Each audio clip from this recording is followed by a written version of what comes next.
Hi, welcome to Latha's ideas and creativity అండి. అందరూ బాగున్నారా?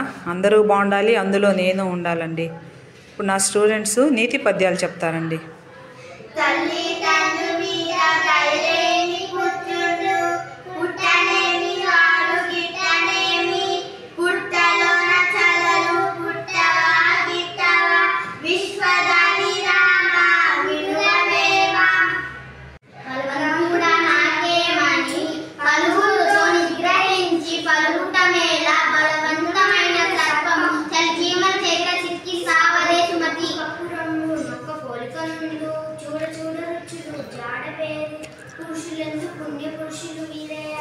విశ్వదాని రామ వినుల వేమ అక్కడకు రాణి చిత్తము మొక్కిన వరి మేల్పి మేల్పు మోహనున్నదడా రక్కున భార్యని గుర్రము రక్కున విలువంగా వదలు కదల సుమగెట్టబో కర్ణ తల్లి మనసు నష్ట పెట్టబో